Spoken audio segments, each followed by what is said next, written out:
What is going on, y'all? Welcome back to the Locks DFS MLB Breakdown. My name is Narang. I'm from LocksDFS.com, and I will be breaking down this 15-game main slate on Tuesday, June 18th for both DraftKings and FanDuel.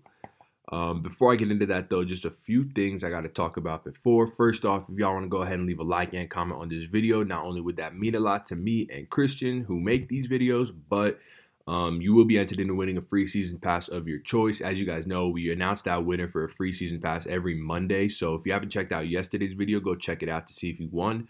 But yeah, all you got to do is leave a like, leave a comment. We go through it at the end of every week and we just pick a winner every Monday. So go ahead and do that if you're interested. And if you just want to get yourself a pass and join the team, it's locksdfs.com. Scroll down a little bit. You can pick between a month pass, a seasonal pass, whatever sort of fits your budget, fits your time commitment, and up to you. So that's the two things that I had to talk about before. So let's just get into this slate because, like I said, it's a 15-game slate. It's massive.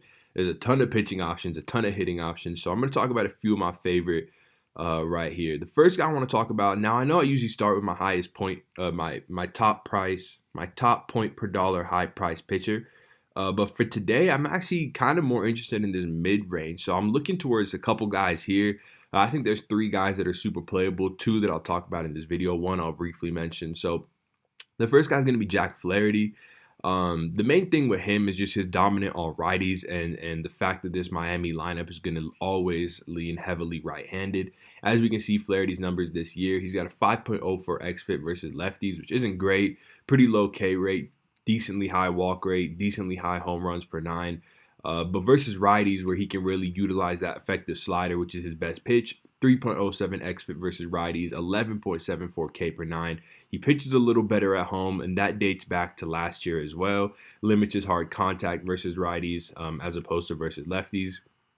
And then if we go over here, I'm not sure if that Marlins lineup has come out yet. It hasn't, but I anticipate it'll look similar to yesterday, which was 7 righties, including the pitcher and then 2 lefties.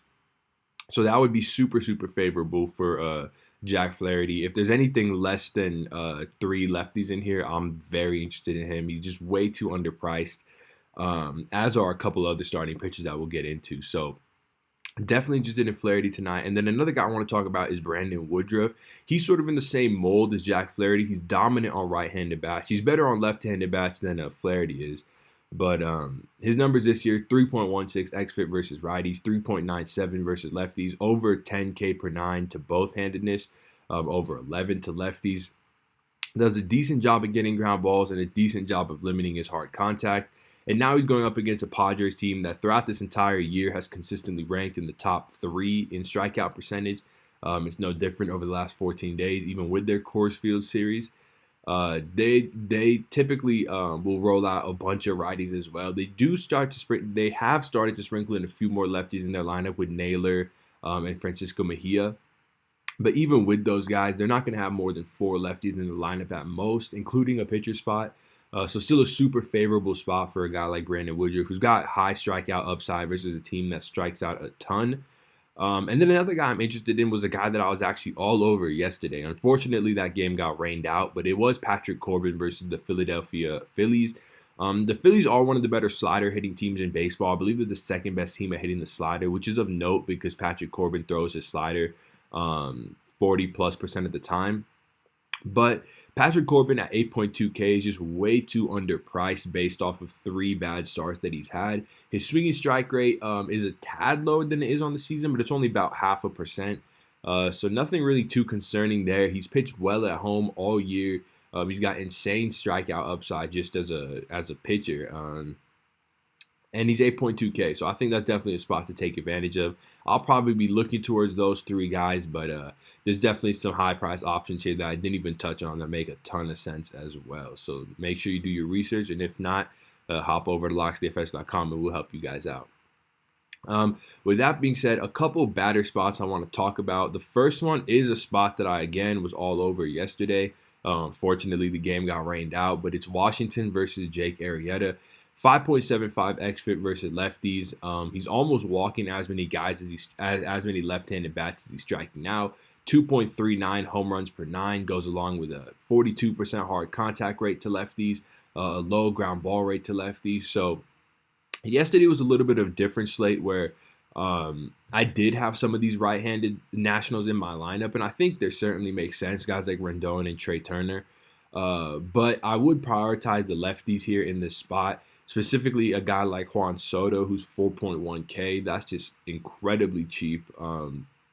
Probably would be locked into my lineup. Adam Eaton as well, 3.9K is too cheap.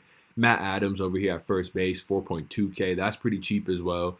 Up 200 from yesterday, but still, I believe, underpriced. So I'm going to be looking to a lot of these Washington Nationals, and it's nice that their team total is sort of undergoing the same movement as it was yesterday. They have 49% of bets on them, yet they moved from -104 to -153.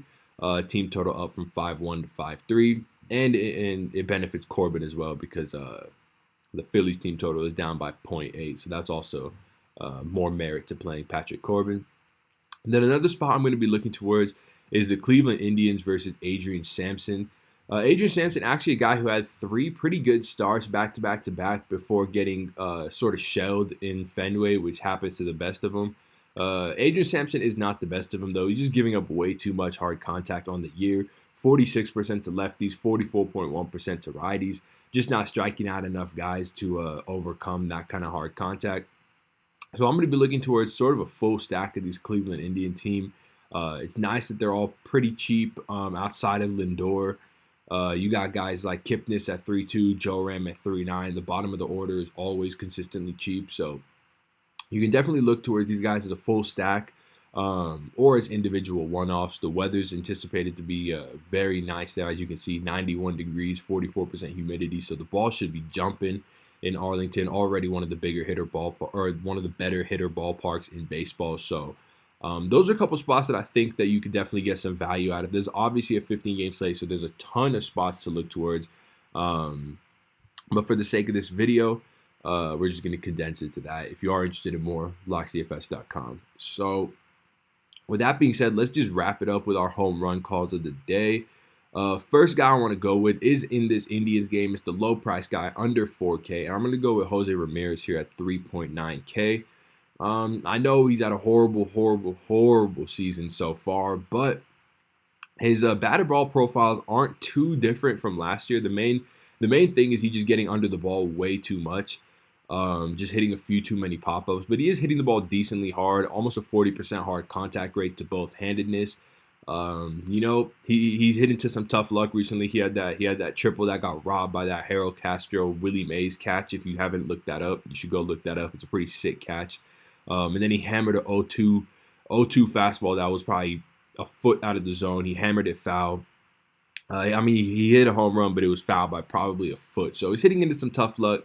I anticipate that he probably won't end the season as poor as he has started. So definitely interested in him as my low price bomb of the day. And then for my high price bomb, I'm actually not going to go way above 4K. Usually it's a below 4K, above 4K. But for here, I just want to go with Juan Soto at 4.1K. I've already gone over Jake Arrieta's numbers versus lefties and how bad they are. So Juan Soto's a guy that I believe should probably be like 5K in this matchup. So getting him at 4.1K is quite the discount. So I'll be very interested in that. And he'll be my high price home run call of the day. So with that being said, guys, thank you so much for checking out this video. If you did enjoy, again, a like and comment means a lot. And you'll be entered into winning a free season pass of your choice. And again, if you're interested in joining the team, locksdfs.com is the place to do that. So with that all being said, I hope you guys win a ton of money tonight, and I will see y'all on Thursday. Peace.